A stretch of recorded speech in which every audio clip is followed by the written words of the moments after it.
Hello tout le monde, j'espère que vous allez bien. Nous sommes le lundi 17 octobre. Je commence un nouveau vlog dans ma voiture parce qu'il me reste 10 minutes avant d'aller à un coaching pilates. Et du coup, je me suis dit autant vous prendre parce que j'avais pris un livre à lire avec parce que je partais beaucoup trop tôt. Mais finalement, il y avait tellement d'embouteillages que voilà, j'ai bien fait de prévoir le temps. Mais du coup, j'ai pas envie de recommencer à me plonger dans ma lecture pour 5 minutes quoi. Donc voilà, du coup, à la place, je vais vous prendre pour commencer ce nouveau vlog. Ce nouveau vlog portera à mon avis principalement sur cette lecture-là, hein, La vie invisible d'Adi Larue de Vi Schwab, que j'ai commencé en lecture commune avec plusieurs filles. C'est une lecture commune organisée par Sabrina, rêveur mangeur de papier, je crois que c'est ça son pseudo sur Instagram. Il fait 700 pages et clairement j'ai pas énormément de temps de lire ces jours-ci, donc voilà, ça dépend déjà si ce soir je vous le lis ou si je regarde des séries, parce que je suis en retard sur plusieurs séries là maintenant. Mais j'ai envie de lire, donc voilà, on verra. Bref, il fait 700 pages, il est bien gros, là j'ai à peine lu 50 pages, je l'ai commencé un peu sur ma pause midi et un tout petit peu ce matin avant de bosser. Mais voilà, j'ai... à mon avis, ce sera le gros programme de la semaine. Demain, je vais à Bruxelles, j'ai pas envie de prendre cette brique avec moi, du coup je commencerai une épreuve non corrigée Charleston concernant ceci. Je vous montre ça dans 2 secondes. Attends, je vais regarder si c'est annoncé, mais ouais, c'est annoncé. Mais du coup, à mon avis, voilà, ce sera mes 2 livres de la semaine, je suis pas sûre d'en lire plus. Peut-être des BD, on verra bien. Alors, avant de commencer, du coup, j'ai reçu un colis, enfin 2 colis. En fait, j'ai reçu un colis avec un programme. En fait, Charleston va sortir une toute nouvelle collection. On ne pouvait pas en parler. On a reçu une épreuve non corrigée concernant cette collection-là. Ce sera un épisode bonus, à mon avis, que je vous publierai en janvier, du coup, avec ce livre-là. Mais du coup, le livre qu'on a reçu ici, qui m'attend sagement chez moi depuis un petit temps et je dois rendre mon avis pour novembre, du coup voilà, c'est celui que je vais commencer je pense demain. Du coup en fait je vous parlerai même pas de ça dans ce vlog là, enfin je verrai, soit je fais un épisode bonus, soit je vous en parle dans ce vlog ci, je verrai bien. Donc c'est là sur ça, le limerick de Susan Smith, donc c'est une toute nouvelle collection chez Charleston qui s'appelle pas Les Ailleurs, et quand les filles nous en avaient parlé on était vraiment tout emballés, donc voilà, ça a l'air génial, c'est très prometteur, donc à mon avis je le commencerai demain. Et j'ai reçu une BD que j'attendais avec impatience chez Girlstream, c'est Troll, donc de Ellie S. Green, c'est elle qui a écrit la saga Steam Sailors, j'adore cette autrice, et de Lisa Guisquier qui est du coup l'illustratrice, et ça a l'air trop mignon, et quand j'ai vu j'étais trop contente qu'il restait les SP parce que j'ai foncé dessus pour demander, mais voilà, c'est plus un album, en fait c'est pas une BD, c'est un album jeunesse, je me suis trompée, c'est un album jeunesse. Donc voilà, j'ai reçu de ma sœur... un super t-shirt. Alors la vendeuse s'est trompée parce qu'elle a commandé sur internet, elle l'a donné en L, mais c'est pas grave pour un t-shirt, c'est pas grave si c'est trop large, ça me dérange pas, il sera coincé dans mon pantalon et c'est très bien. Et du coup je sais plus c'est quoi la boutique, mais voilà, c'est un t-shirt avec des coquillages de la petite sirène qui vont sur les nénés du coup, et un petit des petites fleurs des îles comme ça. Voilà, je vais l'essayer à la maison, je peux peut-être le mettre aussi à la machine trop fort pour qu'il rétrécisse, mais ça me dérange pas que c'est trop grand pour un t-shirt parce que voilà, si je le mets dans le pantalon et tout, ça fait juste un effet loose en fait, donc ce n'est pas très grave. Et elle m'a pris aussi, elle était hier à Lille et elle m'a montré un magasin qui s'appelle, je crois, The Research Shop, mais je crois qu'ils ont le même à Paris, parce que je pense que j'avais noté dans ma liste des choses que je voulais faire un jour à Paris. D'ailleurs il faudrait que je mette Stranger Things aussi parce qu'ils ont une super boutique, bref. Mais elle m'a montré la boutique, je suis là, ah, c'est trop bien, achète-moi plein de trucs. Et du coup elle m'a acheté une potion, quand on secoue, elle est magnifique, et donc c'est dans leur édition apparemment de Halloween, elle a pris là-dedans, c'est la potion du loup-garou. Voilà, apparemment ça se boit, mais moi je ne la boirai pas. Saveur manque passion. Donc voilà, ça, oui, ça se boit, mais non, moi je vais la garder en déco, je vais pas boire ça, ça va pas ou quoi. Donc voilà, elle m'a acheté ça, et apparemment elle m'a acheté un autre truc pour Noël. Donc voilà. Voilà pour ce que je voulais vous montrer. Du coup là je vais doucement me prendre à mon coaching. J'ai encore 2-3 minutes. Je vais vous parler 2 secondes de Adi Larue, des 50 pages que j'ai pu lire. On alterne entre différentes époques. C'est à toute fin du XVIIe siècle et puis au tout début du XVIIIe. On suit une jeune femme, Adi Larue. Voilà, et on sait que en fait, puisqu'on l'a su aussi en 2014, elle va vivre plusieurs vies. Voilà, c'est un peu mystérieux pour le moment, mais ça parle de quelque chose qu'elle aurait demandé à des dieux. Et il y a une malédiction depuis qui pèse sur elle, mais on n'en sait pas encore grand chose. On sait juste dès le début qu'il faut rien demander aux dieux qui répondent à nos souhaits après la tombée du jour, donc la nuit, le soir, la nuit, parce que apparemment, enfin voilà, c'est très risqué, c'est très dangereux, et à mon avis, elle a dû demander, on ne sait pas encore, mais elle a dû demander quelque chose à ces dieux-là, qui répondent le soir. Et on sait que du coup elle a une malédiction. En 2014 elle est encore présente malgré le fait qu'elle ait vécu du coup à la fin du 17e, au début du 18e. Elle est encore vivante mais elle a une malédiction sur elle qui pèse dans le sens où déjà elle peut jamais dire son nom, son vrai nom. Et elle ne peut jamais... Enfin, on l'oublie tout le temps. C'est-à-dire que chaque personne qui la rencontre, dès qu'elle passe hors de leur vue, et ben cette personne l'oublie. Voilà, donc elle peut pas avoir de relation avec quelqu'un parce qu'à peine passe-t-elle une porte, à peine sort-elle de leur vue, à peine voilà, à peine est-elle partie, ils l'oublient, ils oublient complètement tout de ce qu'ils ont pu vivre avec elle. Et du coup voilà, on va un peu, j'ai hâte de savoir comment ça s'est lancé, mais en tout cas pour moi c'est très prometteur. J'adore la plume de Vie Schwab. La semaine passée, je sais plus, j'ai lu Galent. Non, c'était il y a 2 semaines. J'ai lu Galent, j'avais adoré, ça plongeait dans une ambiance parfaite pour Halloween, et là je pense que ce sera parfait aussi. Je le lis dans la trop belle édition en plus de chez Lumen, donc voilà, je sais que je vais passer un bon moment, j'en suis sûre et certaine. Bon, allez, je vais démarrer et je vous reprends ce soir. Je me suis auto-coupée moi-même, je vous reprends ce soir ou demain. J'ai appuyé trop vite sur le bouton stop. Hello, nous sommes mardi soir, il est 21h. Je viens enfin de pouvoir me poser un peu. En fait, j'étais coincée avec Enzo. C'est ça, merci. J'étais coincée avec Enzo qui voulait pas dormir. Mais du coup, je viens de me poser un peu pour pouvoir vous montrer 2 colis que j'ai reçus. J'ai reçu un magnifique colis tout leurré. J'ai vu que c'était Cherche Midi dessus. Du coup, j'imagine que c'est le tome 6 de... c'est le tome 6 maintenant, oui, de la saga Meurtre et Pépites de chocolat. Donc là, maintenant, ça va être un tome sur Noël. On m'a gentiment contacté pour me proposer de me l'envoyer. Évidemment, j'ai accepté. Oui, c'est ça. Vu mon amour pour cette saga, j'avais pas... Enfin voilà, il n'y avait pas de questions à avoir. Il faut qu'il y ait des petites choses dedans en plus. Oh. Donc, il s'agit de Meurtre et Biscuits au sucre. Donc celui-là il sera parfait pour la saison hivernale à mon avis. En novembre, moi je vais commencer déjà à mettre un petit peu dans tout ce qui est Noël, etc. Et du coup à mon avis il va être lu en novembre. Donc voilà, c'est bien le tome 6 de la saga Meurtre et Pépites de chocolat et j'ai vraiment trop hâte de le découvrir. Et dedans il y a des petits sachets de thé. Alors un petit sachet de thé avec un petit candy cane, sucre d'orge. Et donc là c'est un thé de Tea Heritage. Tea Heritage c'est la marque avec laquelle il me semble bosse Caro from Woodland. Donc Oolong Glow. Et avec un petit flocon de neige qui est aussi donc de Tea Heritage. C'est du Rooibos orange sanguine. Voilà, oh je suis trop contente d'avoir ce colis. En plus c'est vraiment dans cet emballage doré que demande le peuple. Et ensuite j'ai un colis de Casterman, je ne sais pas ce que c'est. Alors... il n'y a rien d'autre dedans, parfait. Alors ici j'ai reçu des petits papiers. Ah, ça je l'ai demandé, c'est bien. Alors c'est une épreuve non corrigée. Ah ben en fait, j'ai déjà complété. C'est drôle parce que on a reçu le programme. Pourtant Casterman ils envoient jamais d'épreuves non corrigées. Elle a envoyé le programme vendredi. J'ai répondu il y a vraiment pas longtemps, donc je crois que j'ai répondu hier. Du coup, ça veut dire qu'elle n'a pas pu encore m'envoyer ma requête. Et là, j'ai déjà le livre que j'ai demandé. J'ai demandé un livre et une BD. Et en fait, elle nous envoie une épreuve non corrigée de Sous les étoiles de Bloomstone Manor de Mary Orchard, je sais pas comment on dit, Orchard on va dire, qui paraîtra le 1er février 2023 aux éditions Casterman. Donc voilà, et il me tentait beaucoup. Alors j'avoue que j'ai fait un peu ma... Si Casterman envoyait des épreuves, c'est pas la première fois que j'ai des épreuves non corrigées de Casterman, mais ça fait longtemps que j'en avais plus eu. J'ai fait un peu ma superficielle parce que la couverture je l'aimais beaucoup et du coup elle m'attirait. Donc c'est Sous les étoiles de Bloomstone Manor et je ne sais plus de quoi ça parle. C'est Agathe Langley à 19 ans en cette année 1898. Contrairement aux attentes de ses parents, la jeune femme boude les bals mondains et ne vit que pour l'astrophysique, qu'elle étudie en cachette avec la complicité de sa gouvernante.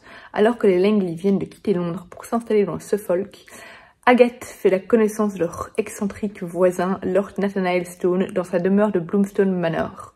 Une rencontre qui va changer sa vie du tout au tout. Au cœur d'un manoir pas comme les autres, le parcours d'une femme de science en avance sur son temps et déterminée à trouver sa place dans le monde. Ça a vraiment l'air chouette au niveau de l'intrigue et tout ça, donc voilà, ça promet. Voilà pour les colis. Ici, j'arrive à la page 302, La vie invisible d'Adi de la Rue. Je suis toujours aussi prise par ma lecture. C'est vraiment une lecture très lente, très... alors contemplative, mais on est vraiment dans cet esprit d'Adi Larue. Je vous le résumer, hein, oui, je pense que je vous le résumer. C'est fortement dans l'état d'esprit donc du personnage, qui est une personne du coup qui avait peur du temps qui passe, extrêmement peur du temps qui passe, extrêmement peur de voir les années passer, la fin approcher, même si elle est encore jeune, hein, et de ne pas faire ce qu'elle veut de sa vie, d'être coincée dans une vie qui ne lui convient pas. Et voilà, du coup il y a des réflexions évidemment qui résonnent beaucoup en nous, voilà, concernant le temps qui passe, concernant la mort. L'ambiance est très obscure, très ténébreuse, c'est très lent comme texte, mais c'est vraiment une lenteur qui a son importance. Vraiment le genre de lenteur qui moi me plaît parce que ça permet vraiment de s'immerger, de se plonger complètement dans le roman. Et vraiment moi je ne m'ennuie absolument pas. Voilà, ça permet vraiment de s'approprier cet univers, s'approprier cette ambiance, s'approprier ces personnages. Voilà, Adi Larue va faire la connaissance d'un jeune homme. Elle a toujours cette malédiction qui pèse autour d'elle, qui fait qu'on l'oublie constamment. Voilà, c'est aussi... Elle a son rêve de pouvoir vivre libre, mais cette liberté a engendré une malédiction puisque on l'oublie tout le temps.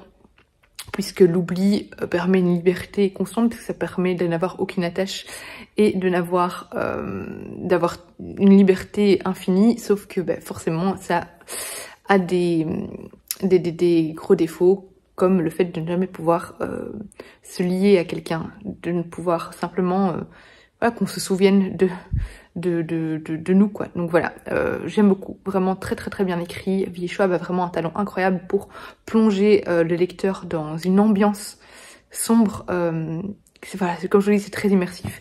Elle est extrêmement talentueuse. Je trouve que ses romans se sont vraiment améliorés par rapport à Shades of Magic. Alors c'était pas mal écrit, hein, Shades of Magic, c'est juste que l'intrigue m'avait peut-être un peu moins convaincue. Ici, depuis que j'ai lu Galent et La vie invisible d'Adi Larue, c'est une pépite. Donc voilà, écoutez, je vais continuer encore ce soir, je vais lire encore 1 heure à mon avis.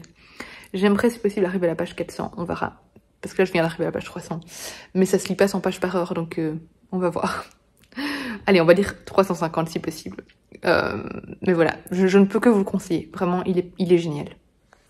Alors la factrice m'a fait exploser de rire parce qu'elle vient de me déposer 4 colis. On est, je vous ai pas dit, on est le jeudi 22/10. Elle vient de me déposer 4 colis et elle m'a demandé: Laura, tu les lis tous? Oui, je sais, je reçois beaucoup de livres. Elle doit dire mon Dieu. Mais voilà, je reçois beaucoup de livres, en effet. Mais je les lis, j'ai une grande pile à lire, mais je lis tous les livres. En tout cas, tous les services presse que je reçois. Hein. Il y a des livres que j'ai achetés qui forcément finissent out de ma pile à lire parce que voilà, ils me font plus envie. Et les services presse, oui madame, je les lis tous. Elle m'a trop fait rire. Bref, j'ai reçu 4 colis. Ici, je vous envoie un de Flammarion. Oh, est-ce que ce serait Blanche-Neige?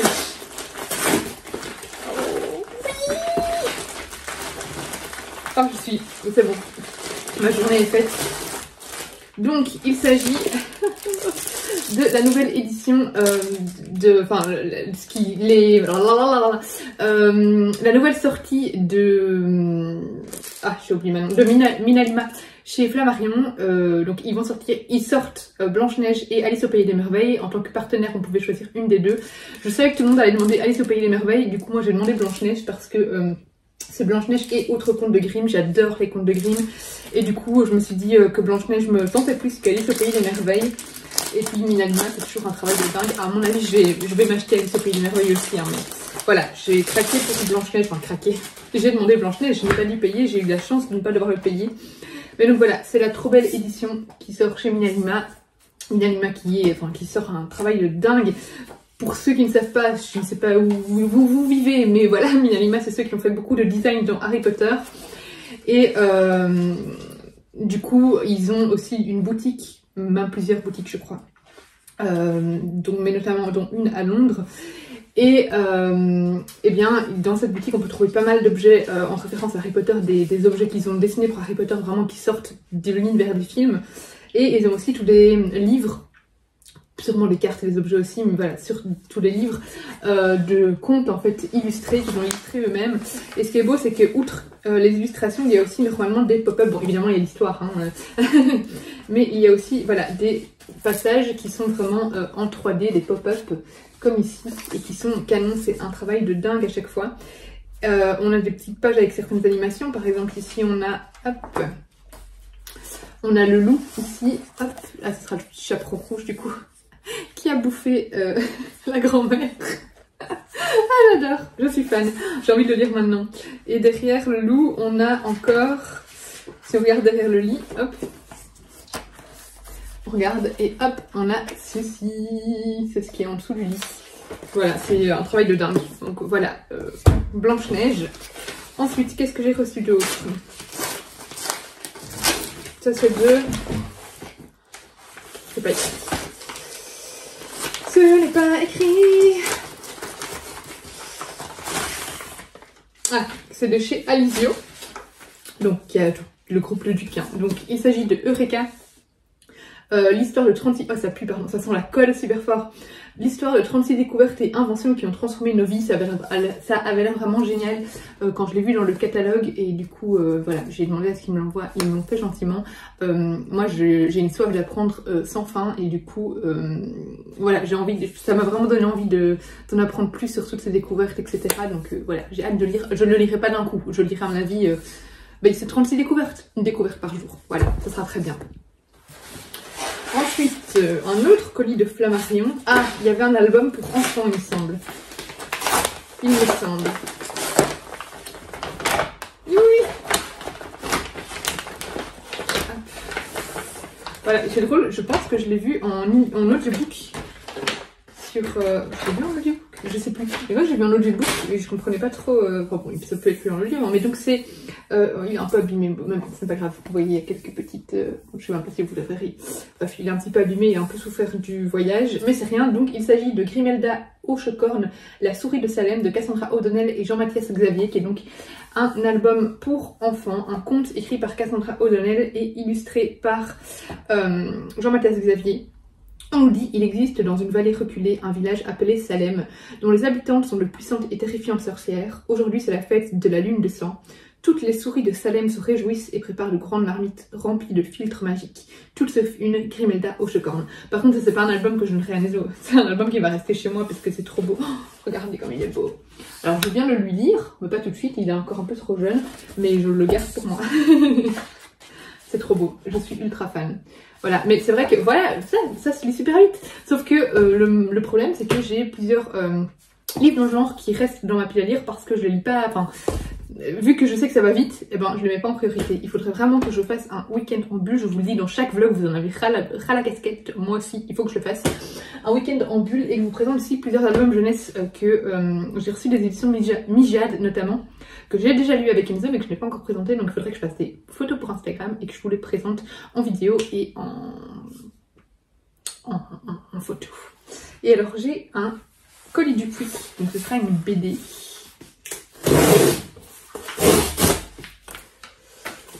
Alors, qu'est-ce qu'on a Ah, n'abîme pas mon vernis.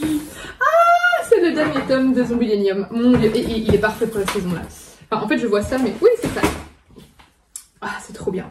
Alors, on a un petit dossier de presse avec, et donc on a le 6e et dernier, il me semble, ouais, voilà, le grand final de la série, le dernier tome de Zombielenium. Oh, j'ai envie de le lire maintenant, mais je peux pas, je dois retravailler. Ah, c'est trop bien. Ah, c'est trop bien, ils ont fait un petit previously, un petit précédemment qui explique tout ce qui s'est passé dans les tomes précédents. Je trouve ça génial. Je sais pas si ce sera dans toutes les BD, dans le commerce, je veux dire, mais j'imagine que oui. C'est trop bien. Oh, ça sent aussi super fort la colle par contre, ça sent le neuf. Voilà, oh, j'ai trop beau colis aujourd'hui, je suis trop contente. Voilà, pour les petites réceptions du jour. J'ai oublié de vous dire hier que j'avais pris un audiobook, je me suis pris 3 crédits supplémentaires sur Audible, et du coup je me suis pris Le Paris des Merveilles, le tome 2, que j'ai du coup fini aujourd'hui parce qu'il était très rapide. Je crois qu'il était en vitesse 2.2, moins de 5 heures d'écoute. Donc voilà, je l'ai fini et j'ai beaucoup aimé, c'est vraiment... Dans la il m'imite, hein. Il lève le livre, il regarde et il parle. Tu fais comme maman. C'est très bien mon ange. Non mais je parle de celui-là. C'est vraiment dans la même trame que le tome précédent. C'est un monde, en fait, on est en 1909, il me semble, bien que dans celui-ci, on alterne entre les époques, on alterne entre le siècle des Lumières et 1909. Mais du coup, en fait, on est à Paris. On est à Paris et en fait, il y a dans Paris des créatures féeries, des créatures magiques, des mages, etc., mais qui sont cachées. Du coup, il y a un outre-monde, je crois comme ça, c'est comme ça qu'il s'appelait, je sais plus, voilà, qui est caché aux humains. Et on va suivre un mage, voilà, dans ses péripéties. Dans le tome 1, il y avait une enquête, dans le tome 2, il y a de nouveau une enquête concernant un meurtre ici. Dans le tome 1, c'était concernant des mystérieux objets. Qu'est-ce qui se passait avec ces objets? Je crois qu'ils disparaissaient, je sais plus, bref, ou qui étaient enchantés, je ne sais plus. Ici, on enquête sur un meurtre, et tout ça est lié justement au siècle des Lumières. Du coup, on va en découvrir un petit peu plus sur nos personnages 2 siècles auparavant.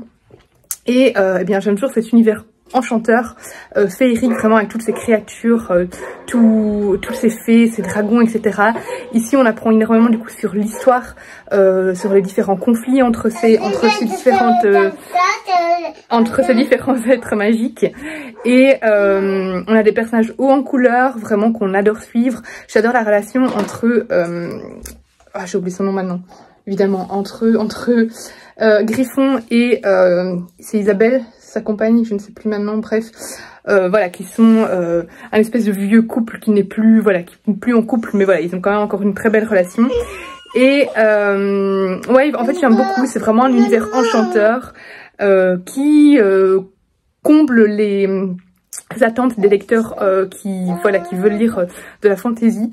C'est pas un univers de fantasy extrêmement riche comme on peut avoir par exemple dans les Game of Thrones, mais c'est quand même assez dense et y a plein de complots politiques, il y a des petites querelles, etc. C'est à chaque fois palpitant, une plume complètement immersive vraiment qui c'est une plume très travaillée et qui nous emporte complètement. J'ai adoré ce tome 2 et voilà, c'est merveilleux. Voilà, le titre va bien, c'est le Paris des merveilles. Et bien je trouve cette saga merveilleuse et j'ai vraiment hâte d'avoir le tome 3. Je sais plus si je l'avais demandé s'il a déjà été présenté en catalogue ou pas, vu que maintenant je suis toujours partenaire Brajlon, mais j'ai demandé à changer de groupe pour le nouveau partenariat. Avant j'étais Brajlon, maintenant je m'en passer dans le groupe Big Bang, Fibs et tout ça, donc tout ce qui est Young Adult. Au pire le tome 3 je l'achèterai, mais je me demande, je crois que je l'ai demandé dans le dernier catalogue. Bref, voilà, je ne peux que vous le conseiller, c'était vraiment génial, donc n'hésitez pas à découvrir cette saga.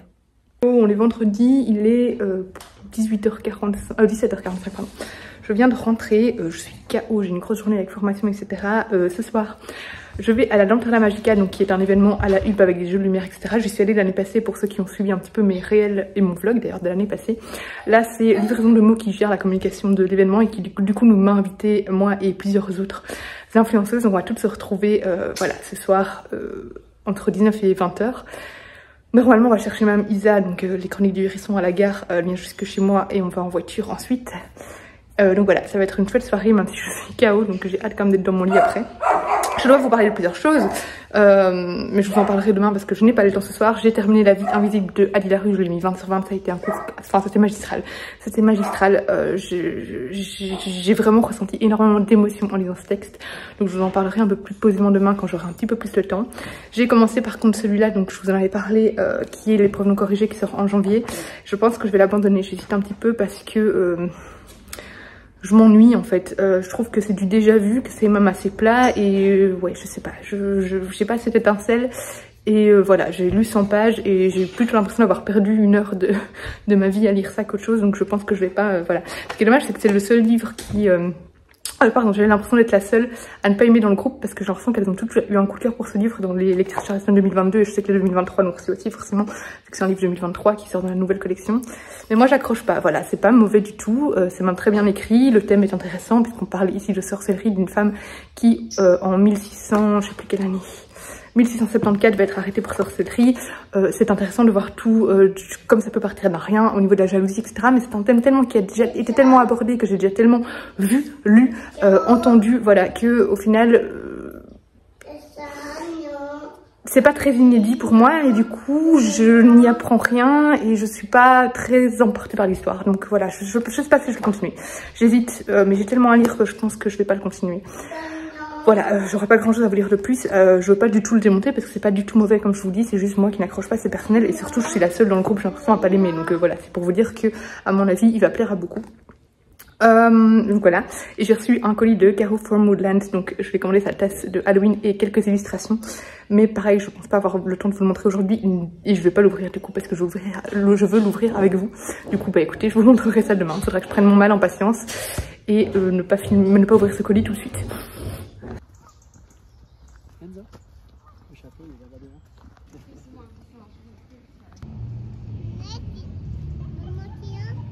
Oui, je viens.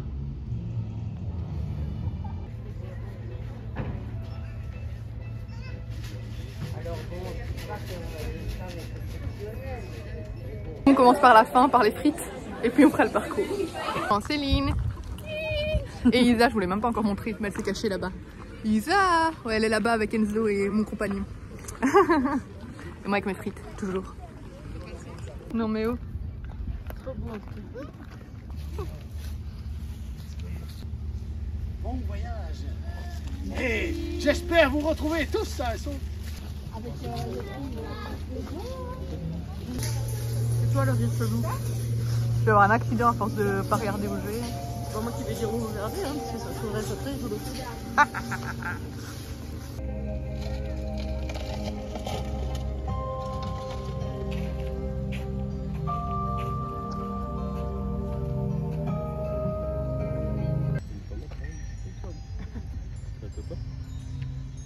Maman,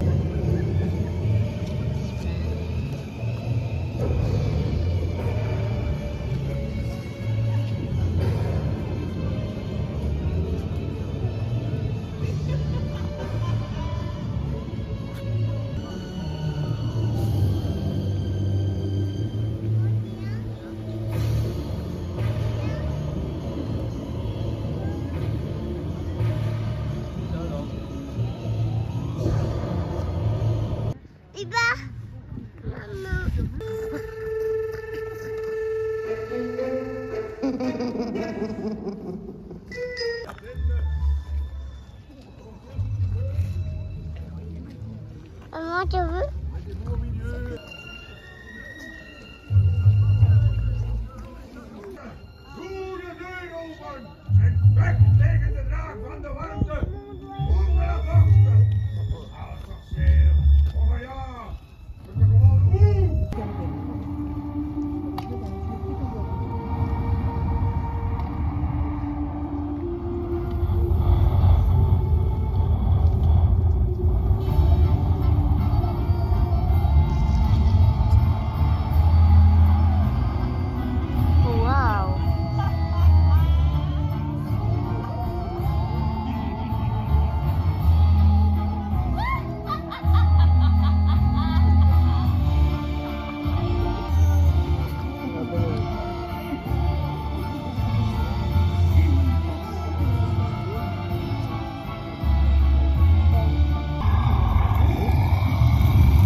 Attends. J'entends.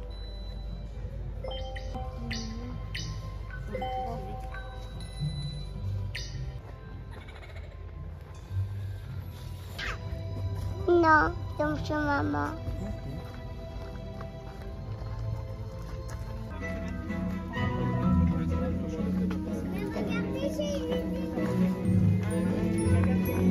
Celui-là.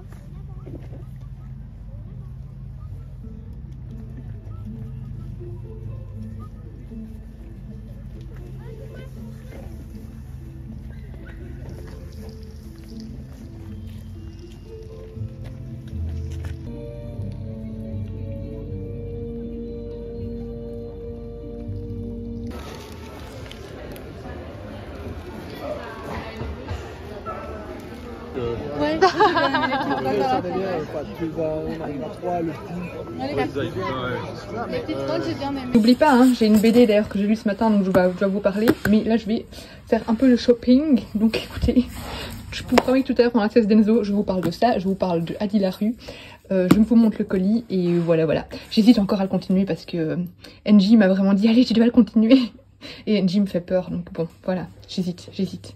Hello, on est donc samedi après-midi et je viens vous faire comme promis un point lecture. Je vais commencer par mon coup de cœur, La vie invisible d'Adi Larue. Alors c'est drôle parce qu'il y en a plusieurs qui sont venus me dire que, en réponse à ma story sur Instagram, qu'ils avaient l'impression que ce livre-là, c'était soit tout le monde adorait, enfin soit les personnes adoraient à 100%, soit ils n'aimaient pas du tout. Et je pense que je peux comprendre parce que en fait c'est un livre qui a un rythme extrêmement lent, mais c'est une lenteur que j'ai trouvée absolument passionnante. Vraiment c'est une lenteur qui installe le récit, qui installe les personnages et moi je me suis pas ennuyée une seule seconde. C'était grandiose, c'était magistral, j'ai adoré ce roman, j'ai adoré la plume de l'auteur, ce qu'elle a fait de ses personnages, j'ai été énormément touchée par Adi et par Henri. Je trouve que c'est un livre vraiment universel parce qu'il apporte vraiment des thèmes qui vont résonner en tous ou en presque tous, on va dire. Voilà, on aborde évidemment des thèmes... on aborde la vie, en fait, tout simplement. La vie, la mort, le temps qui passe. L'envie de qu'on se souvienne de nous, de laisser une trace sur Terre. Voilà, et j'ai trouvé ça abordé avec beaucoup de... Enfin voilà, c'était super beau, c'était très émouvant. Vraiment, à la fin, je voyais les pages arriver et à la fin j'étais super émue. Voilà, j'étais dans le train, j'avais un peu les larmes aux yeux. J'ai adoré le final, je veux pas vous dire comment ça finit, mais j'ai adoré le final. J'ai trouvé cette relation entre Adi et Henri très belle aussi. Je veux pas trop vous en dire parce que je veux pas vous spoiler, mais voilà, je vous l'ai dit, je vous l'ai résumé, il me semble, à un moment elle va tomber sur quelqu'un qui va la marquer plus que d'autres, voilà. Donc Adi qui... a la chance de ne jamais mourir tant qu'elle ne cède pas son âme au démon, tant qu'elle ne décide pas de mourir, mais qui a la malchance de se faire oublier par tout le monde voilà, dès qu'ils la perdent de vue. Et voilà, à un moment elle va faire une rencontre qui va la marquer plus qu'autre chose, et je veux pas trop vous en dire, mais ce texte était tellement beau, vraiment, je me suis laissée complètement embarquer. On voyage à travers les époques, enfin parce qu'on voit vraiment Adi depuis pas sa naissance, mais on va dire... c'est quand on la voit à partir de, je crois que c'est ses 13 ans, quelque chose comme ça. Et voilà, on la voit évoluer à travers les siècles, donc sur 300 ans. Puis il y a notre modernité, mais du coup elle passe aussi, enfin voilà, sur des grands événements comme la Deuxième Guerre mondiale ou la Révolution française, etc. Même si on s'attarde pas beaucoup dedans, hein. En fait c'est à chaque fois un passage d'une journée qu'on voit là-dedans, parce qu'à chaque fois elle a des rencontres avec le démon. Mais c'était magnifique, vraiment. J'ai trouvé qu'aucun passage n'était superflu, toute la lenteur était parfaite pour le texte, parce que vraiment Adi était géniale en fait. C'est une jeune femme qui m'a beaucoup touchée, et voilà. Et il y a un côté très sombre, très ténébreux dans ce roman, très nostalgique, très sinistre aussi, très mélancolique. il y a tout un côté qui touche au monde de la nuit, parce qu'il y a beaucoup de scènes qui se passent le soir, vu qu'il y a pas mal de scènes entre Adi et le démon c'est un démon de la nuit, du coup forcément il y a pas mal de scènes nocturnes. Et puis il y a tout un univers aussi qui touche au ciel, aux étoiles, parce que voilà, Adi, on dit qu'elle a 7 taches de rousseur qui font penser à des constellations, une constellation de 7 étoiles. Du coup on revient souvent là-dessus. Elle arrive à laisser une petite trace d'elle-même à travers l'art également, à travers les siècles, et du coup on aborde aussi un petit peu le thème de l'art. Enfin voilà, c'était vraiment très chouette, et je trouve que les messages qui se dégageaient de ce texte étaient très beaux, et voilà, comme je vous ai dit, je pense que ça résonnera en beaucoup d'entre nous, et je ne peux que vous conseiller ce magnifique ouvrage, voilà, qui en plus dans l'édition que j'ai c'est encore un plus, évidemment un bonus, mais voilà, je lui ai mis 20 sur 20, donc c'est pour tout dire. Ensuite, ce matin, j'ai lu Zombielenium, le grand final. Voilà, il a mis du temps à arriver, ce grand final, au point que c'était plus très clair dans ma tête. Heureusement, il y avait un petit récap mis dans le livre. J'ai bien aimé ce final, mais j'ai trouvé que c'était trop rapide en fait. Alors, j'ai bien aimé parce qu'il y a vraiment tout un côté ici... combat, mais un petit côté plutôt combat dans le sens, j'arrive pas à trouver arène, voilà, combat dans une arène et tout ça entre les sorcières, pour les âmes, voilà, je vais pas trop vous en dire parce que je veux pas vous spoiler si vous avez pas lu les tomes précédents, mais voilà, c'était très chouette parce que du coup c'est toute une scène vraiment dans une arène principalement, c'est les 3/4 du livre se passent là-dedans, et du coup c'est très dynamique, bon on sait d'avance un peu comment ça va terminer.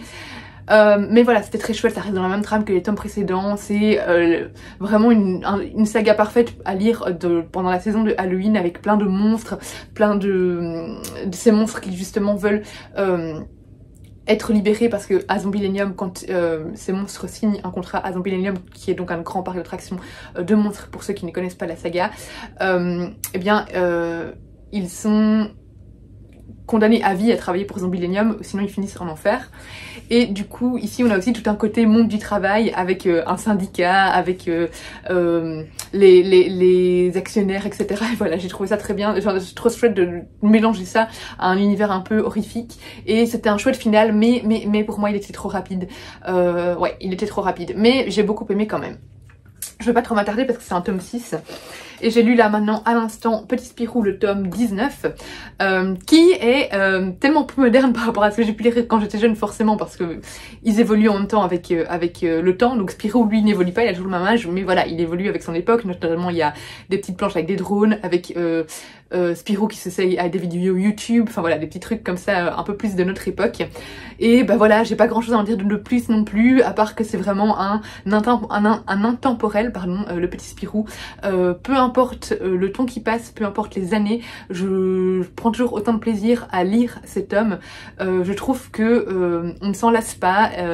Il y a énormément de blagues qui sont au final similaires, notamment avec le prof de gym, mais personnellement je ris toujours autant et j'aime beaucoup cette BD. Donc voilà, si comme moi vous adorez cette saga, il y a le tome 11 qui est du coup, non 19 pardon, qui est du coup sorti, et voilà, moi perso je la dévore depuis que je suis enfant, et c'est toujours un réel plaisir.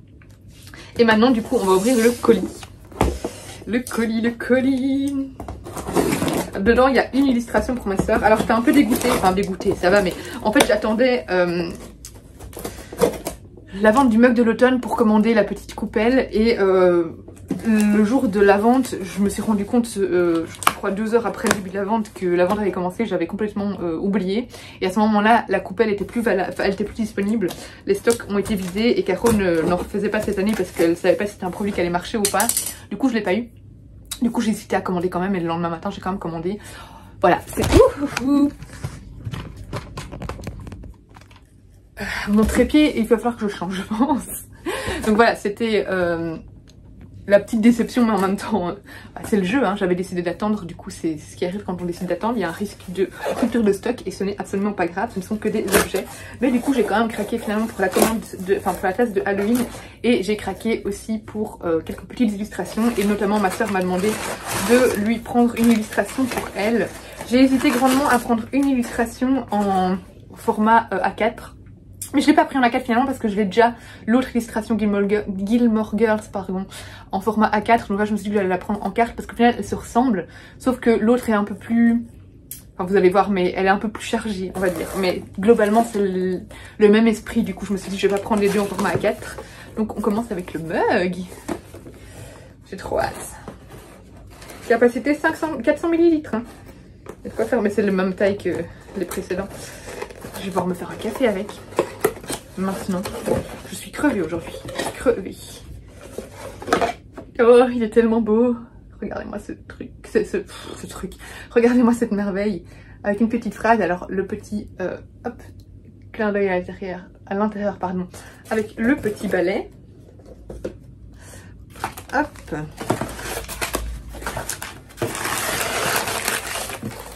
Et alors, on a les cartes. Et, ouf, qu'est-ce que j'ai pris d'autre?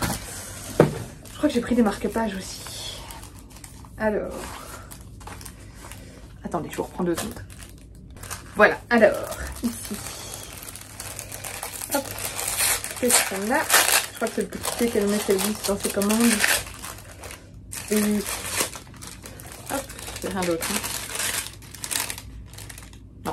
Alors, on a le petit thé qu'elle glisse dans ses commandes, donc avec Tea Heritage, c'est Pumpkin Chai, avec un petit, une petite feuille d'érable et une petite citrouille.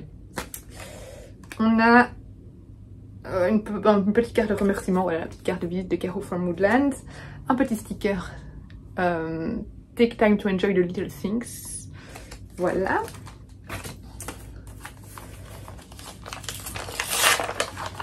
Trop bien. Oui, je l'avais pris en marque-page aussi, je l'avais oublié. Donc j'ai pris la fameuse illustration Gilmore Girls qu'elle a fait cette année avec, voilà, en marque-page. Je l'ai pris en carte aussi. Elle est juste belle. Je vous dis, c'est vraiment le même esprit parce que c'est toujours le kiosque, mais elle est plus colorée et elle est plus chargée dans le sens où il y a des arbres qui ont été rajoutés. Enfin voilà, je vous montrerai la carte, mais je la trouve trop belle. Et donc je l'ai pris en marque-page et je l'ai pris en carte aussi, je pense. Mais je pense que oui. Je doute de ne pas l'avoir pris en carte. Ouais. Elle est trop belle, regardez-moi ça comme elle est trop belle. Je suis méga fan. Elle est trop belle. Je suis méga fan. Alors ça c'est la carte que ma soeur a demandé que je prenne pour elle. Hop. Et derrière aussi, je ne vous ai pas montré, mais c'est vraiment des cartes qu'on peut envoyer quoi. Voilà, mais je ne les enverrai pas. Alors ça j'adore, ça fait un peu... Elles sont hyper solides, hyper cartonnées. Donc voilà, ça fait maison hantée. J'aime beaucoup. Ici c'est un petit bookshop. Et enfin, on a une carte très gourmande, voilà, une cuisine automnale. Voilà pour ma petite commande pardon, de Caro from Woodlands.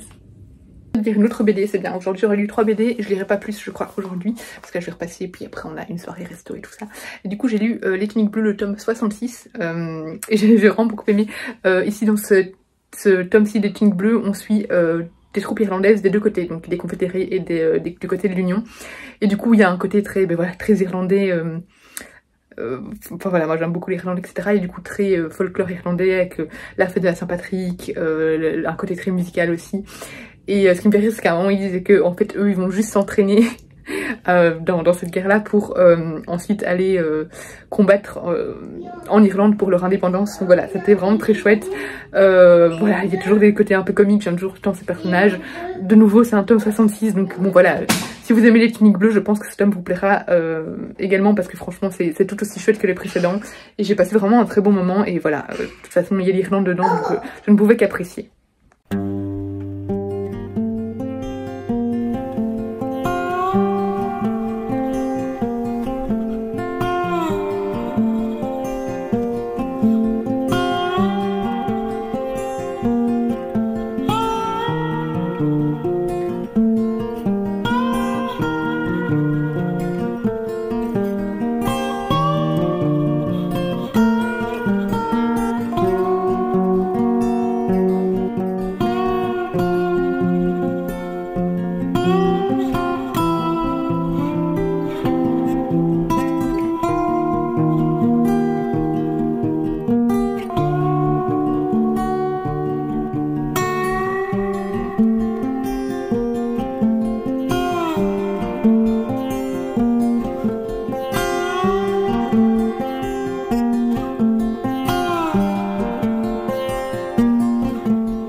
parc d'Enghien. J'en profite pour faire des photos. C'est la première fois que je vais dans ce parc.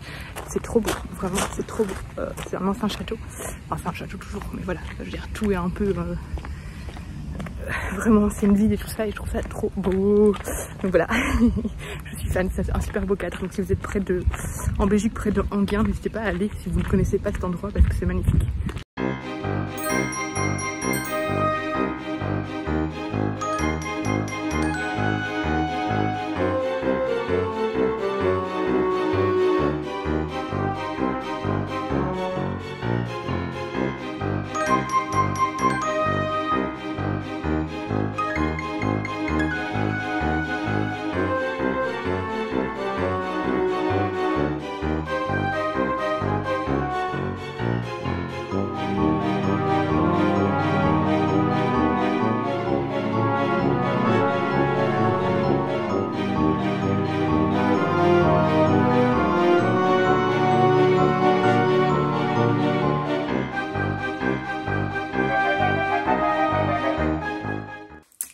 Dimanche 16h30, comme vous avez vu tout à l'heure, là, je vais balader.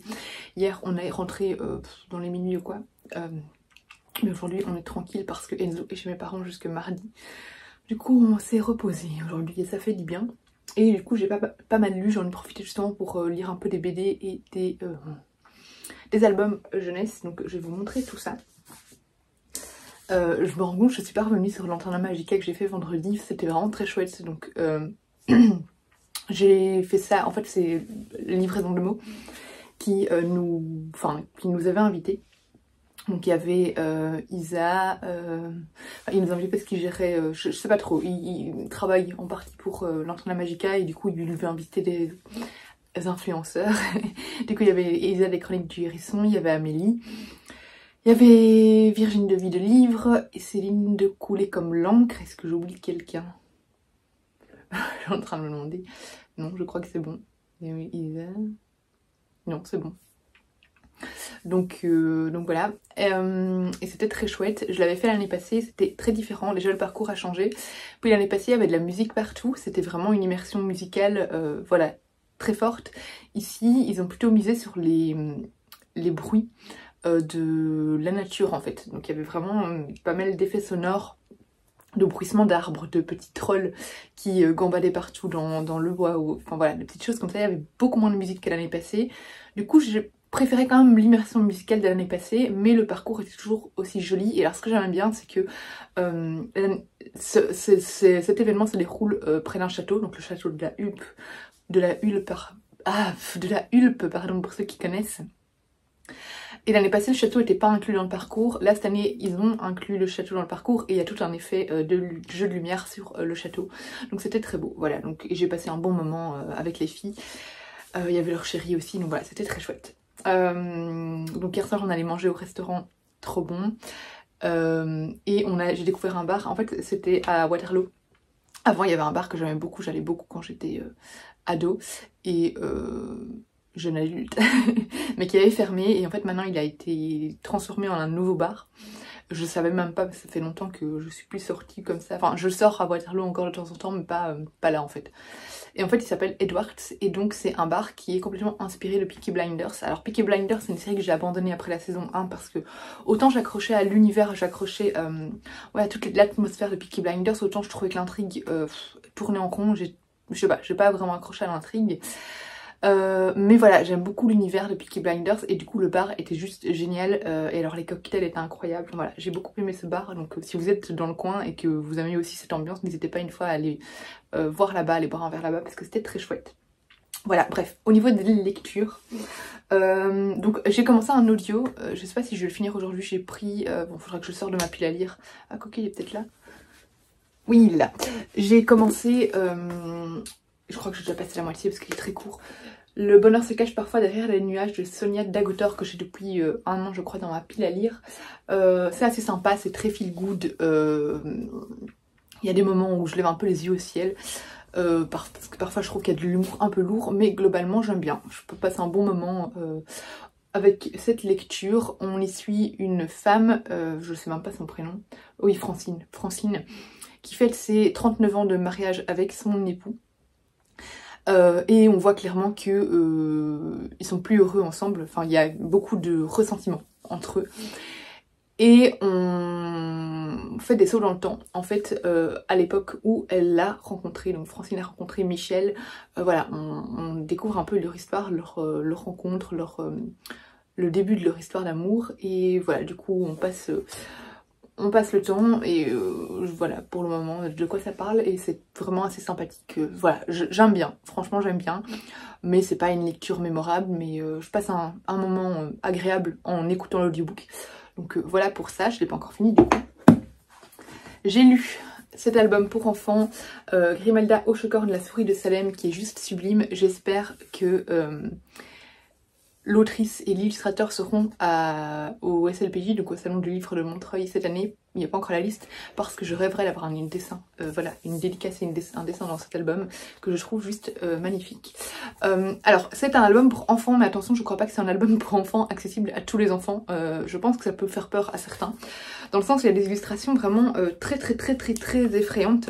C'est un album qui a énormément, qui dégage une atmosphère vraiment à la Tim Burton. Vraiment, c'est très présent et c'est très lugubre, très sombre, très sinistre. Moi j'ai trouvé magnifique, j'ai trouvé des dessins magnifiques. J'essaie de vous montrer un dessin qui fait peur.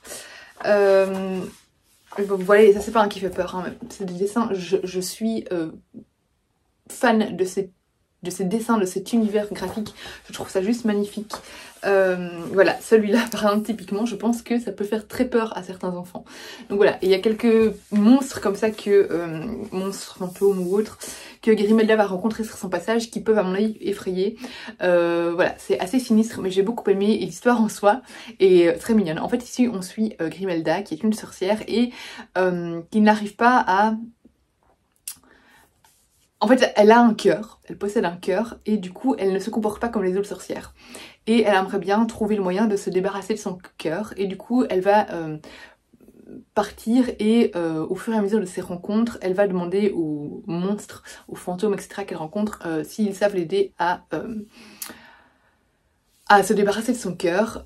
Et voilà, et puis la morale de l'histoire est assez jolie, et voilà, c'est une histoire toute mignonne, mais avec des dessins vraiment très halloweenesque, vraiment, et ouais, on a vraiment le monde de la sorcellerie qui est bien représenté, tout ce qui est un peu horrifique, voilà, on a des fantômes, on a un être un peu cauchemardesque, on a un arbre qui fait vraiment froid dans le dos, voilà, c'était très beau et j'ai passé un très beau moment en lisant cet album jeunesse.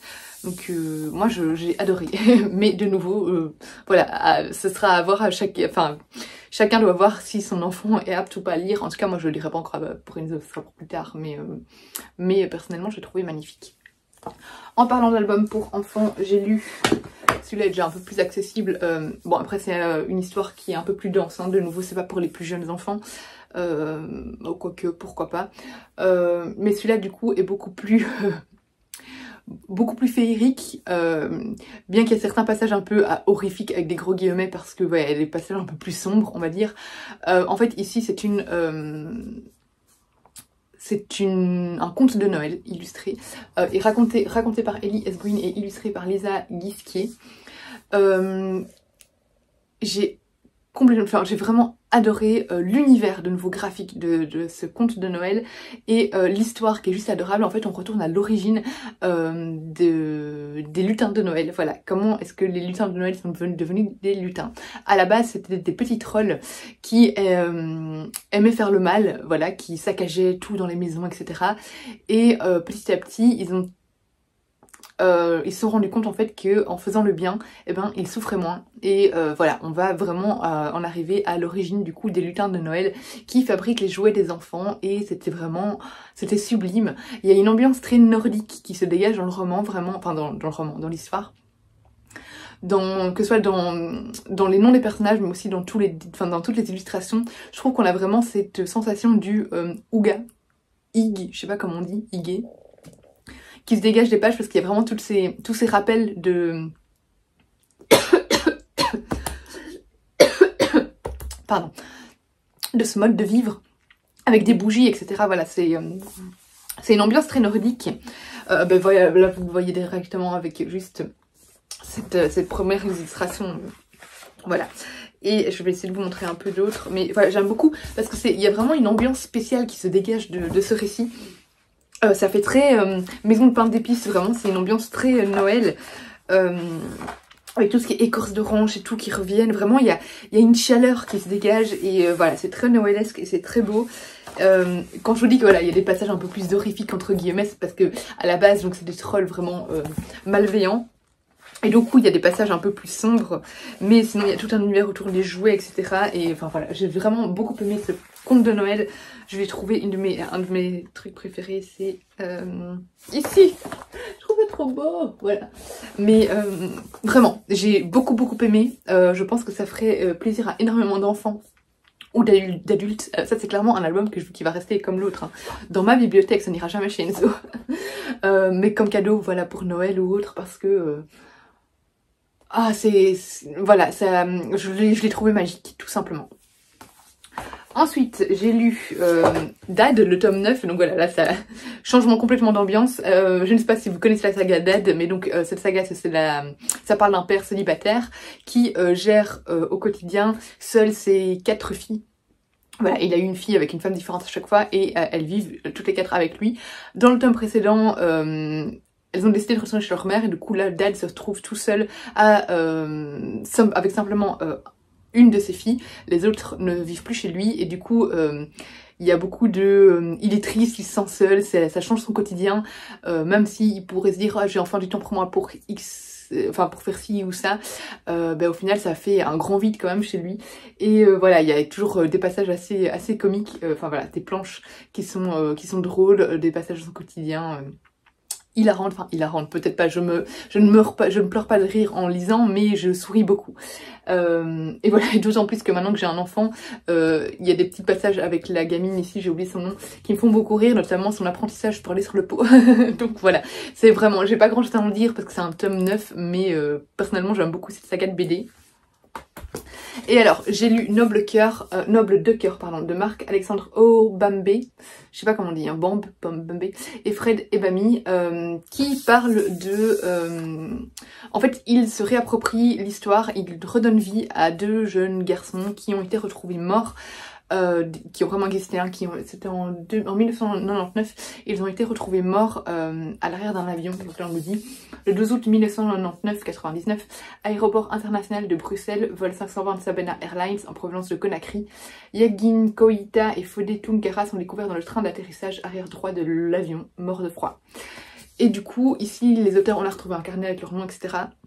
Et les auteurs vont parler de l'immigration, évidemment, à travers un texte très musical, vraiment, en fait, ils le font à travers du rap. Et je trouve que les mots ont une puissance, ont une force incroyable. Et voilà, ça aborde une réalité vraiment qui est bouleversante, qui est révoltante. Et voilà, on suit l'histoire de ces jeunes hommes voilà, qui se sont complètement réappropriés. Et donc cette histoire de leur voyage vers l'espoir, vers une nouvelle vie, j'ai trouvé ça voilà, sublime. Il y a au final assez peu de texte, beaucoup d'images, mais d'images qui dégagent une émotion vraiment incroyable, je trouve. Voilà, on voit, par exemple ici on a un passage avec du texte et là on voit les jeunes garçons essayer d'aller dans un camion. Ici on voit des passages avec un naufrage par exemple, enfin voilà, ça c'est très actuel, évidemment ça parle de l'immigration et ça met surtout un visage sur ces immigrants, ça permet de les rendre humains en fait. Et j'ai trouvé ça très beau, voilà, donc je vous conseille vraiment cet ouvrage que j'ai trouvé très poignant. Voilà, ben là je vous prendrai sûrement encore parce que je vais sûrement lire encore 2-3 petits trucs. J'ai pas envie de lire de livres aujourd'hui en soi. J'ai envie de lire des BD, donc écoutez, je vous tiens au courant, mais à mon avis je vais encore en lire 1 ou 2 d'ici ce soir. Parce que ce soir ce sera sûrement film ou série. On est lundi matin, je viens de clôturer ce vlog. J'ai juste lu finalement Phobos encore en BD. J'ai pas lu plus de BD que ça parce que le soir on a continué la série Jeffrey Dahmer. Voilà, du coup c'est Phobos le tome 2, donc c'est vraiment les adaptations des livres de Phobos de Victor Luxen. De très belles adaptations d'ailleurs. Ici donc le tome 1 et le tome 2, c'est tout le tome 1 enfin en BD, hein. Donc la BD 1 et la BD 2 sont l'ensemble du tome 1. Donc la moitié du tome 1 c'est la BD 1 et l'autre moitié du tome 1 c'est la BD 2. Donc voilà, du coup moi ça m'a vraiment arrangé parce que ça m'a permis de... parce que j'ai lu Phobos le tome 1 il y a 3 ans je crois. Du coup ça me permet vraiment de tout me remettre en tête pour pouvoir enfin continuer la saga parce que je n'avais pas continué et j'avoue que c'était flou dans ma tête. Du coup maintenant que j'ai lu la fin du tome 1 avec ce tome, enfin cette deuxième BD, ça va pouvoir me permettre de continuer. Je trouve que ces BD sont très complètes, vraiment, elles sont très denses, c'est loin d'être des BD très courtes et surtout les illustrations sont très belles, elles reprennent très bien, enfin la BD Intrigue reprend très bien le tome 1 de ce que je m'en souviens. Voilà, je trouve que c'est... on a exactement évidemment le même esprit qui se dégage et l'intrigue est quand même assez bien respectée. Donc voilà, j'aime beaucoup cette saga. Enfin bon, j'aime beaucoup, il y a des côtés un peu cucu, hein, clairement, mais j'aime bien quand même. Ça se passe dans l'espace. Pour ceux qui ne connaissent pas, ce sont des jeunes qui sont un peu des jeunes perdus, des jeunes paumés, qui n'ont aucune attache, qui vont partir sur une mission spatiale organisée par le programme Genesis qui a racheté la NASA, et en fait c'est toute une télé-réalité où ces jeunes, il y a 6 garçons et 6 filles qui doivent arriver sur Mars et y reproduire la vie sur Mars. Et donc le but c'est qu'ils forment des couples, et donc pendant qu'ils sont sur en voyage vers Mars, eh bien, ils ont chacun le droit de se rencontrer, de rencontrer une personne du sexe opposé. Les filles et les garçons vivent chacun dans une cellule séparée, et le seul moment où une fille peut rencontrer un garçon, c'est pendant 6 minutes dans un espèce de sas. Il y a une tempête dehors. Et le but, c'est qu'à la fin, ils choisissent avec qui ils veulent se mettre en couple une fois qu'ils seront sur Mars. Et en fait, il y a plein de complots liés à Genesis. Il y a beaucoup de réflexions également par rapport à la surconsommation, à la télé-réalité, à la publicité, etc. Personnellement, j'aime bien vraiment cette saga. Et les BD sont de grande qualité, donc voilà. Je vais clôturer ce vlog ici. Là, je vais commencer un nouveau livre, mais du coup, ce sera dans le vlog suivant. Donc j'espère que ça vous aura plu. Je vous fais des gros bisous et je vous dis à bientôt.